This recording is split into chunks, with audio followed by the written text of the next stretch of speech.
Listo, bueno, pues vamos a continuar con nuestro programa y para ello quiero pedir al licenciado Jorge Villalobos, presidente ejecutivo del CEMEFI, que nos haga favor de presentarnos a nuestro conferencista de esta mañana. Así que, Jorge, por favor, adelante. Muchísimas gracias, Edgar. Con mucho gusto, quiero saludar a las más de casi 500 personas que están en línea, según lo que podemos ver en la pantalla, de todo el país, algunos de otros países. Qué gusto que podamos estar reuniéndonos para pensar, para compartir, para de alguna manera motivarnos a continuar con el esfuerzo que tenemos cada uno, cada una, desde su propia organización. Gran gusto saludarlos.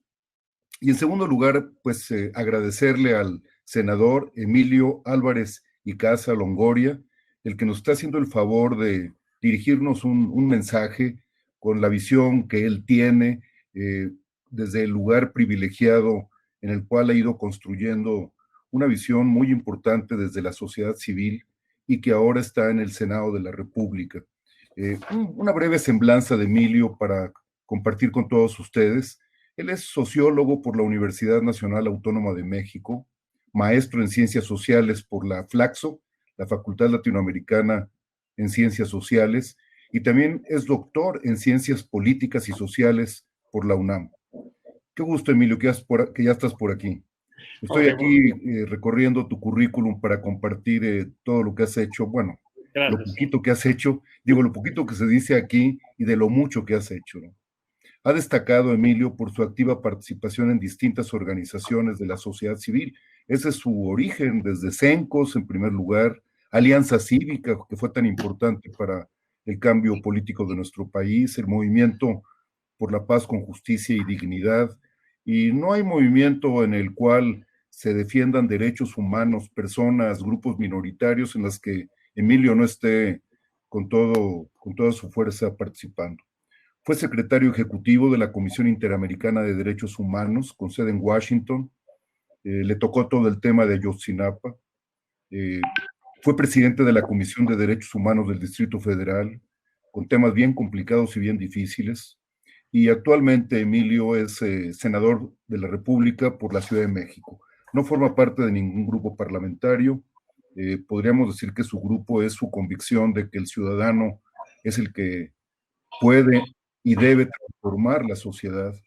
Entonces, Emilio, bueno, mencionarte que siempre hemos sido fans de tu trabajo, de tu compromiso, de tu vocación de servicio, y pues te agradezco muchísimo que hayas aceptado ser speaker, ser conferenciante magistral en esta 24ª ya reunión anual del CEMEFI. Emilio, bienvenido y muchas gracias. Muchísimas gracias, Jorge. Un muy fuerte abrazo, muy querido Jorge Villalobos, a CEMEFI. Celebro con muchísimo pues, entusiasmo, alegría, cariño, que en plena pandemia nos encontremos, ¿no? Sí. Veo ahorita a 480 personas conectadas. ¡Qué maravilla!, ¿no? Felicidades a CEMEFI. Son 24 reuniones anuales, pero muchísimos más, no solo en estas que he tenido la oportunidad de estar. Grande alegría, me ha tocado ser testigo de este caminar y ver cómo esta iniciativa ha ido madurando, justo cuando en México poco se hablaba del tercer sector, de altruismo, de sociedad civil. CEMEFI fue plantando esa semilla con inteligencia, con paciencia y con esperanza. Qué bueno que en esta pandemia se repite ese signo, Jorge, ¿no? De la paciencia y de la esperanza. Me voy a salir para dejarte hablar a gusto con las 500 personas. Y son 31 años del CEMEFI. Esta es la 24ª reunión anual, pero ya son muchos años de caminar juntos. Más de 30 años. He dicho muchas veces que la primera organización de sociedad civil con la que colaboré fue con CENCOS. Sí. Ahí empecé haciendo recortes de periódicos por aquel trabajo que tu papá impulsaba de análisis de la prensa. Bueno, hace muchos años, pero mucho trabajo, Emilio. Te dejo, por favor, porque todo el mundo quiere escucharte a ti. Claro que sí. Fuerte abrazo, Jorge, con mucho cariño. Pues me da una enorme alegría estar con ustedes, con todos ustedes el día de hoy en CEMEFI. Tengo un especial cariño y reconocimiento por todo el trabajo no solo por estos 31 años, sino por todo lo que ha significado en muy distintos momentos. Y celebro entonces que nos volvamos a encontrar. Nos volvamos a encontrar porque esto de la pandemia, esto del encierro, esto de las crisis, pues sí nos deben ayudar a buscar nuevas formas de encontrarnos en esta era digital. Yo pienso que estamos viviendo un momento donde hay 6 crisis conectadas. Por supuesto, hay una primera crisis en materia de salud. Eso es innegable, que además nos pegó en mal momento porque había un tránsito, en mi opinión, mal logrado, mal planeado, mal ejecutado del Seguro Popular al INSABI. Y cuando estábamos en este cambio, que mucha gente quedó en el desamparo, vino entonces la pandemia con una capacidad médica instalada quebrantada. El esfuerzo para atender COVID ha dejado además a muchas personas que tenían tratamientos fuera de esos. Esa es una doble consecuencia de la pandemia más allá de los propios estragos del COVID. La segunda, por supuesto, es una crisis económica, ¿no? Hay muchos registros ya.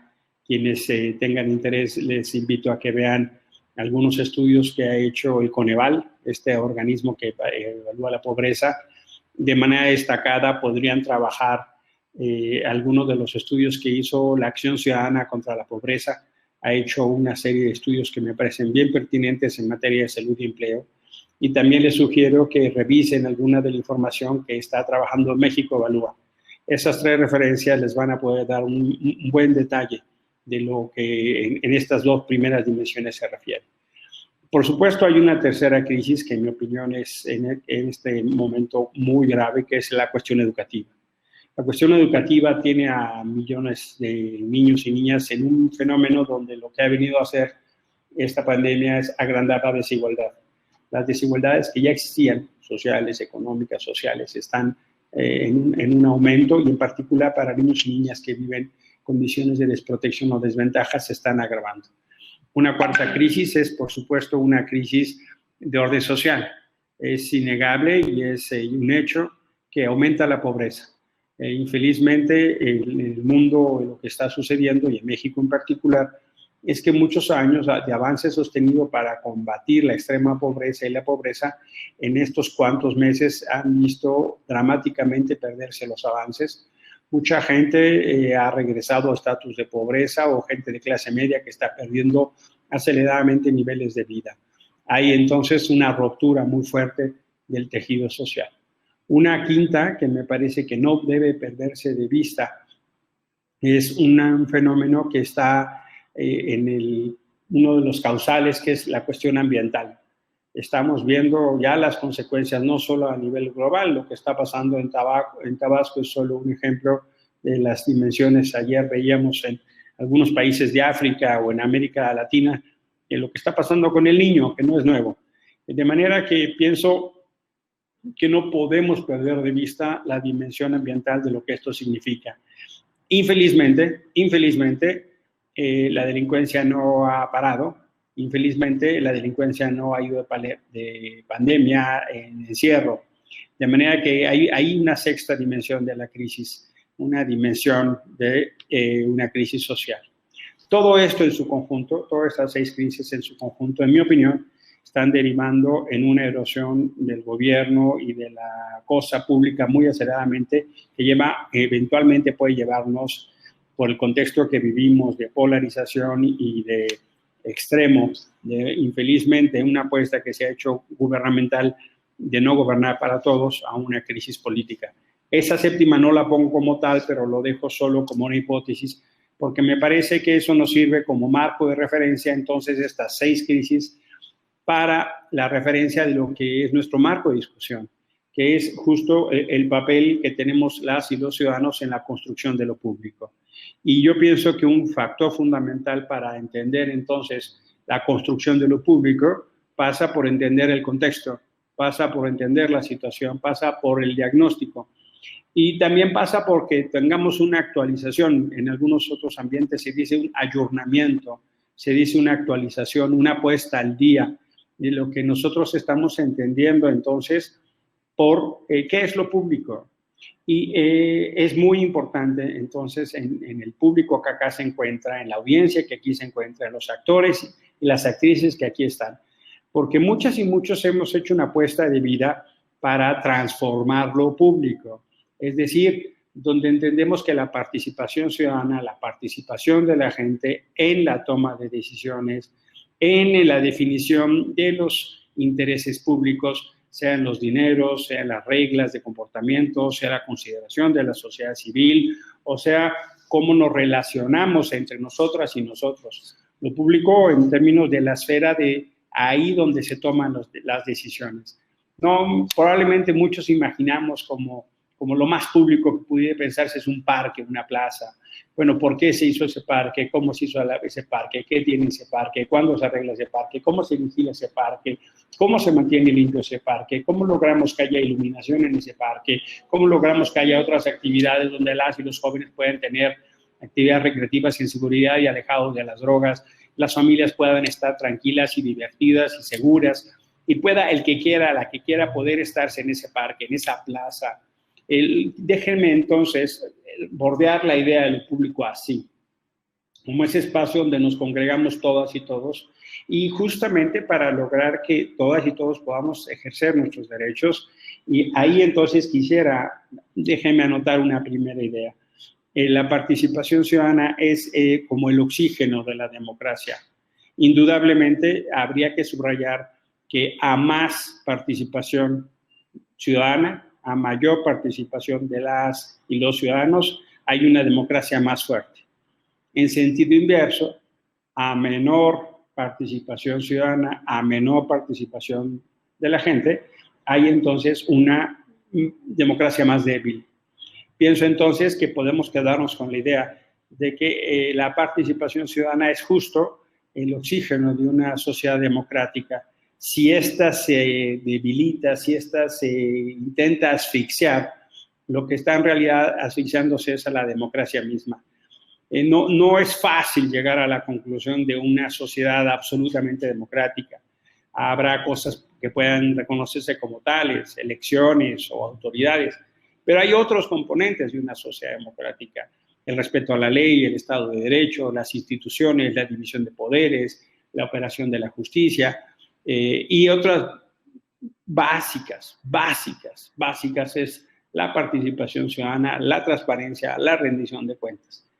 Bajo ese indicador, debo de subrayar que pienso que hemos hecho un largo recorrido, que hoy algunas de esas ideas están profundamente amenazadas. ¿Y por qué creo que están profundamente amenazadas? Déjenme reflejarlo en un trabajo del cual CEMEFI fue un protagonista principal. Jorge y su equipo estuvieron jugando un rol muy importante. Me refiero al proceso que se hizo durante más de 14, casi 15 años para construir la ley de fomento de las organizaciones de la sociedad civil. Una ley que se discutió a fines de los 90 y que se aprobó más o menos a mediados del sexenio de Vicente Fox, que fue justo para reconocer a las organizaciones de la sociedad civil como entidades de interés público. Subrayo, entidades de interés público. Es reconocer que hay una multiplicidad de actores que fortalecen el tejido social. Es reconocer que la sociedad civil diversa, compleja, activa, incluso hasta en ocasiones pudiendo ser contradictoria, forma parte de este entretejido que entendemos como Estado democrático, que los gobiernos no son eficientes y suficientes para ese modelo y que además no queremos eso. Queremos una participación activa donde muy distintos actores sociales, civiles, populares, empresariales, académicos, puedan participar en la toma de decisiones de aquello que consideran que es propio. Es decir, entender que lo público, lo que sucede en la esfera de lo público, es algo que me concierne, es algo propio. Eso, que se dice así de fácil, costó mucho tiempo construirlo. Lograr que se entendiera que las organizaciones de la sociedad civil eran entidades de interés público y que, por lo tanto, pudieran ser susceptibles no solo de recursos públicos, sino de beneficios e incentivos fiscales en distintas modalidades legales. pudiendo ser asociaciones civiles o pudiendo ser instituciones de asistencia privada o incluso fundaciones de corte empresarial, más de tipo de lógica altruista o de trabajo que pudiera tener, por ejemplo, esto que también quiero subrayar, que me gusta mucho, de la visión de las empresas socialmente responsables. CEMEFI ha constituido un signo muy importante, muy sostenido, para involucrar al mundo empresarial en la responsabilidad social. De manera entonces que hemos hecho un largo trabajo. Bueno, este trabajo, infelizmente, está ahora muy profundamente amenazado. Esta concepción de entender a las organizaciones de la sociedad civil como entidades de interés público y que, por lo tanto, no solo reciban, manejen recursos públicos, sino que participen en el diseño de la política pública, que participen en la ejecución de programas y acciones públicos, no solo porque se sabe que son en ocasiones más eficaces y eficientes que la burocracia, ¿no? Que hacen que los recursos lleguen más directo a la población beneficiaria, porque no gastan tantos recursos en la estructura, porque pueden ser más fáciles de auditar y de monitorear, sino porque también conlleva una connotación democrática de pluralidad, de diversidad y de muy diversas acciones.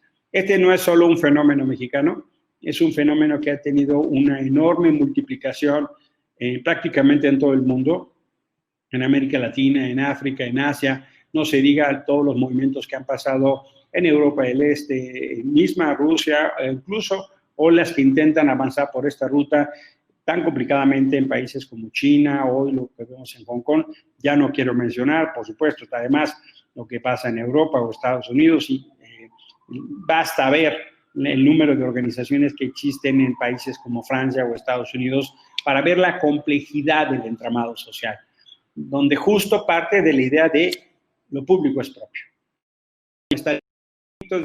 Hay quien se organiza ya en un museo, o hay quien se organiza y cuida el bosque, o hay quien se organiza y cuida los ríos, y hay quien se organiza y busca una fundación comunitaria para becar a latinos o población afro, o para mover el liderazgo de las mujeres en la participación política, o para la defensa de la comunidad LGBTI, o para generar condiciones de participación para niños de pocos recursos, o comedores, o el agua limpia, o la defensa del medio ambiente, o incluso la protección de especies en peligro de extinción. Es decir, hacemos aquellos temas que nos interesen del propio interés. Y no solo esperar a que los gobiernos lo resuelvan, o en sus distintos órdenes. En el caso de nuestro país sería federal o estatal o municipal, o pensar que los partidos políticos o los políticos lo puedan resolver. Y me parece que ese es justo el camino que hemos recorrido en los últimos 30, 40 años para avanzar a entender que lo público no es ni monopolio ni patrimonio exclusivo de los gobiernos, no son monopolio ni patrimonio exclusivo de los o las políticas, de los partidos políticos, sino que la gente puede participar con fuerza, con decisión, con iniciativa. Hay quien reduce esto en un cambio de eje, lo hemos hablado ya en muchas ocasiones, pero lo dejo en esta idea de transitar de la protesta a la propuesta. Y ahí hemos logrado una enorme incidencia en temas que han venido a cambiar. Por ejemplo, cómo se hacían las elecciones en México, toda la discusión de transparencia, la rendición de cuentas, el conocer los salarios, todos los ejercicios que nos llevan incluso a saber qué se gasta, cómo se gasta, cuándo se gasta, e incluso a discutir en prioridades del gasto público.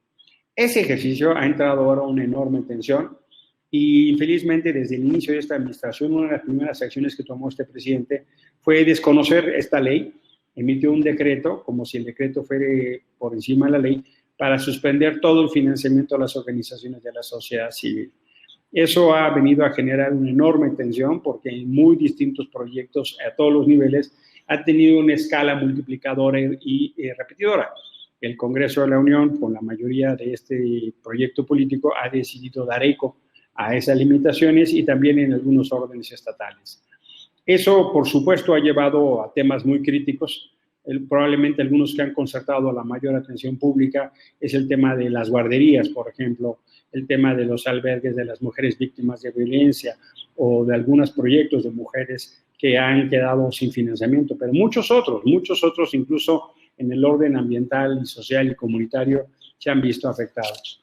Ese fenómeno se ha ido reproduciendo y llevamos 2 años, que se ha sumado entonces no solo a la pérdida del entendimiento de reconocer a las organizaciones de la sociedad civil, sino lo que está detrás, y eso para mí es uno de los presupuestos más peligrosos, es entender que el único actor a relacionar es del gobierno a la gente, y que pareciera entonces no solo el peligro de una relación clientelar, sino como si no hubiera un tejido social democrático para la diversidad y la actuación de las nociones de lo que estamos entendiendo, de las nociones que estamos entendiendo como público.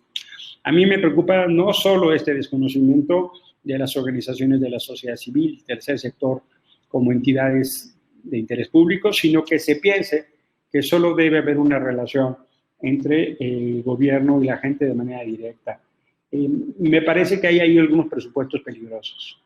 Por supuesto, esto se ha venido presentando bajo la coartada de la lucha contra la corrupción y se vuelve entonces un problema bastante maniqueo. ¿Por qué? Porque no es que tengamos resistencia alguna, todo lo contrario, en la lucha contra la corrupción. Quisiéramos que en verdad hubiera una auténtica lucha contra la corrupción, pero ojalá esa lucha contra la corrupción fuera algo más que un discurso reiterado, repetitivo y casi diría yo medio incendiario en las mañaneras. Pero la denuncia de corrupción sin culpables, en mi opinión, es demagogia. La denuncia de corrupción sin procesos de justicia, la denuncia de corrupción sin seguimiento puntual en la acción judicial, en realidad se queda como una poderosa narrativa, pero que no transforma pactos de impunidad. Lo que yo quisiera es que si hay fenómenos de corrupción fueran combatidos.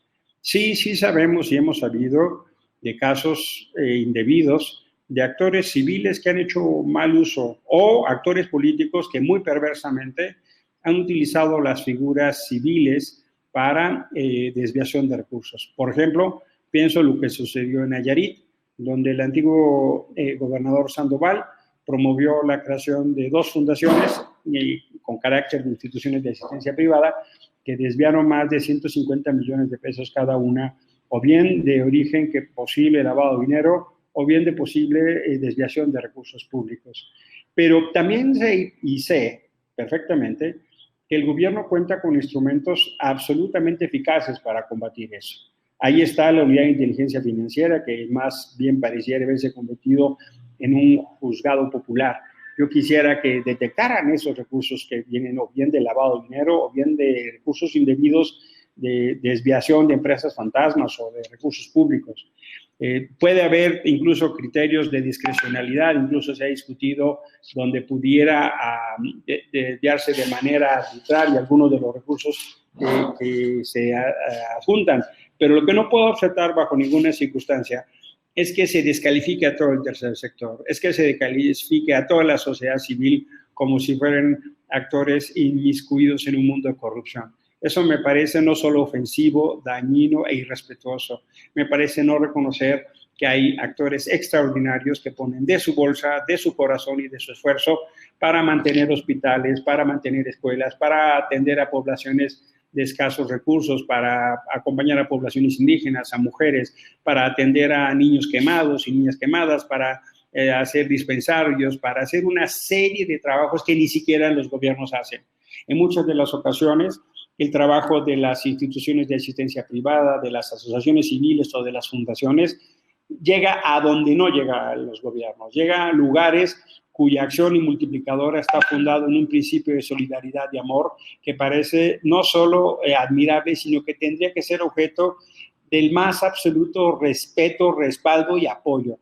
Y una narrativa de descalificación a todas y todos como corrupción me parece extraordinariamente injusto, individuo y peligroso.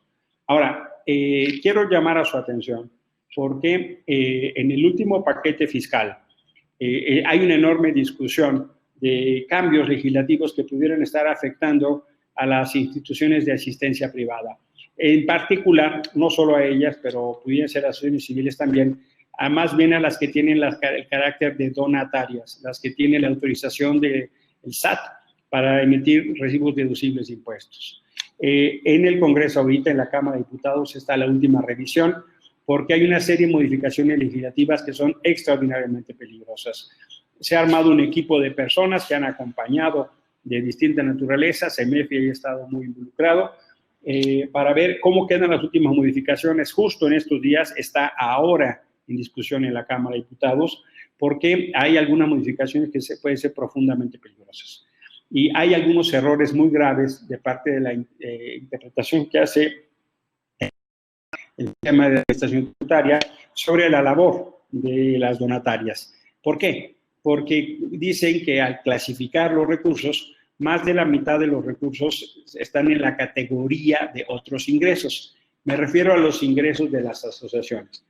Y reportan, según el SAT, ingresos en el año pasado por más de 132,000 millones de pesos en esa categoría. El SAT presupone que esos son ingresos que pudieran tener un fin distinto al objeto social por el cual se les otorgó la categoría de donatarias. Y la verdad es que eso es un error. Bueno, tendría que ampliarse la clasificación para evitar justo esta discusión, porque, por ejemplo, para una fundación que organiza un concierto, voy a poner como ejemplo Ramón Vargas, la Fundación Ramón Vargas, que hace un concierto, bueno, lo que obtiene de ese concierto lo pone en la categoría otros ingresos. Una fundación, una institución, tiene una escuela y pide una cuota de recuperación para poder hacer talleres o pagar la escolaridad de niños y niñas que no tienen ingresos. Eso va a otros ingresos. Se hace un bazar, se hace una venta, eso va a otros ingresos. Bueno, en las últimas discusiones estaban que se quería tasar a que esos ingresos pagaran impuestos sobre la renta. Eso querría decir, entonces, que se podría estar tasando a un orden del 30% todo lo que pudiera considerarse otros ingresos. La última discusión estará en la Cámara de Diputados. Les pido que estén muy atentos a las indicaciones que les esté dando CEMEFI, porque eventualmente vamos a tener que avanzar en una batalla jurídica, en una batalla de orden legal para, por medio de amparos, detener eso. Ahora, ese no es el único riesgo. Ese no es el único riesgo. Uno de los riesgos mayores, y si como esto no fuera suficiente, es que pudieran estas donatarias perder su patrimonio. ¿Y por qué? Porque han establecido que si una de estas organizaciones tuviera más del 50% de ingresos en otros ingresos, puede perder el carácter de donataria. Y si lo pierde, entonces va a tener que entregar todo su patrimonio a otra donataria o institución de asistencia. Aunque tuviera un patrimonio previo, hay que revisar, esto todavía está en revisión y hay que ver cuáles son los textos finales. En el Senado de la República se hizo toda una discusión por un servidor y muchas más senadoras del PAN, del PRI, del PRD, del Movimiento Ciudadano, advirtiendo los riesgos extraordinariamente autoritarios que esto implica. Hubo algún eco de parte de los senadores de Morena, pero la definición última la va a tomar la Cámara de Diputados. ¿Por qué quiero advertir de esto? Porque me parece que son términos inaceptables a las organizaciones de la sociedad civil, al tercer sector, a la filantropía en México. Y más me preocupa en un momento como el que describí de inicio. Estamos en un momento de pandemia, estamos en un momento de aumento de la pobreza, estamos en un momento de pérdida de empleo y que lo que se necesitaría es multiplicar la capacidad de apoyo, de solidaridad, de asistencia, déjenme decirlo así, de multiplicar el amor. Muchas de ustedes dedican su vida, su patrimonio, su corazón, su esperanza a apoyar a lo que conocemos como prójimo. Bueno, en este momento lo que yo estaría esperando es que pudieran hacerlo más y mejor, porque va a haber más pobres, va a haber más gente más necesitada, hay millones de personas que están perdiendo empleo y están vendiendo todo. Vean ustedes lo que pasa en la Ciudad de México, probablemente en muchas otras ciudades, se rentan bienes inmuebles, se han cerrado negocios, se venden departamentos, casas. El otro día platicaba con un amigo empresario del ramo de los restaurantes, estimaba que en el país han cerrado cerca de 125,000 negocios restauranteros de distinto tipo. Entonces, cuando más se necesita, cuando más urge promover la solidaridad, están tomando estas medidas que me parecen absolutamente desproporcionadas. No hay todavía las últimas definiciones, pero me parece entonces que la participación ciudadana pasa hoy por defender la participación ciudadana. Perdónenme que lo diga así, porque así como en un momento muy oscuro en las épocas del PRI y que luego tuvimos que encontrar aliados dentro del PRI, dentro del PAN, dentro del PRD para reconocer esta ley, creo que vamos a tener que regresar a ponernos nuestra casaca de activistas, creo que vamos a tener que regresar a la visión del debate jurídico, a la defensa de nuestros derechos. Habrá que, en su caso, hacer algunas estrategias jurídicas de resistencia y combate si es que la Cámara de Diputados en estos días, esto se tiene que aprobar antes del día 15 y hoy es día 11, o sea que estamos justo en estos días para poder entonces no permitir que avancen si es el caso. ¿Qué creo entonces ahora?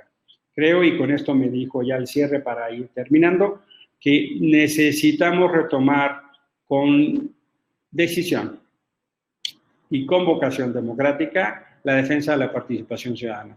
Yo no puedo acompañar la idea de que existamos en una televisión blanco y negro donde solo exista el gobierno y la gente. Yo creo que debemos de reivindicar el derecho a la participación, el derecho, déjenme decirlo así, de manifestación y de asociación. Pero en todo caso, también reivindico el derecho de las organizaciones a organizarse y a manifestarse en lo público como así lo deseen. Lo que yo estaría esperando es una política pública que proyecte, que impulse, que catapulte, que dinamite, si quieren así decirlo, en términos de, no de destruir, sino de proyectar, ¿no? Quede más clara la idea. En términos de empujar con mucha decisión, eso es lo que quiero decir. Y no un ámbito gubernamental que amenaza a la sociedad civil, que la ve como enemigo, que la descalifica. Hemos visto infelizmente distintas expresiones que ahora son consideradas como enemigos. Ayer mismo el presidente de la República tuvo a bien considerarme como su enemigo, luego corrigió y me mencionó como adversario. Y yo le dije, mire, presidente, yo no soy su enemigo, usted debe tener absolutamente claro que cada vez que usted afecte derechos y libertades, yo voy a ser su adversario. Pero si usted empuja o hay avances en libertades y derechos, yo voy a ser su aliado. Pienso que aquí estamos hablando de libertades y derechos básicos. Creo que hoy tenemos necesariamente que defender la participación ciudadana, pero no solo por un tema de gobierno, sino por un tema de la calidad de nuestra democracia. Quienes consideren una participación política, me parece que es fundamental. Yo mismo, que vengo de sociedad civil, estoy prestado ahorita al Senado de la República, me considero un actor ciudadano ahí, tendiendo puentes con actores de la sociedad civil. Consideren que tienen un aliado en el Senado para sus múltiples causas. Estoy a su atención y disposición, lo que ustedes consideren. En la página del Senado podrán encontrar mi dirección.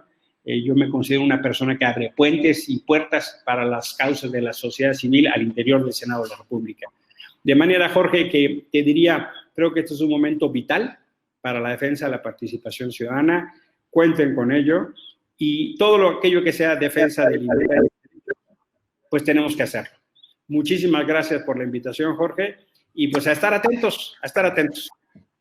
Muchísimas gracias a ti, Emilio. La verdad que creo que presentaste el panorama con toda la realidad, una visión histórica, pero sobre todo los retos del presente, que me parece que son los más importantes en este momento. Y estar muy alerta, sí hemos estado acompañando todo este proceso. Sí. Sabemos que en el Senado hay senadores que están muy preocupados y que podrían emprender acciones que correspondan de algún tipo, y nosotros estamos muy pendientes porque esas serían acciones que van desde la misma Cámara de Senadores, ¿no?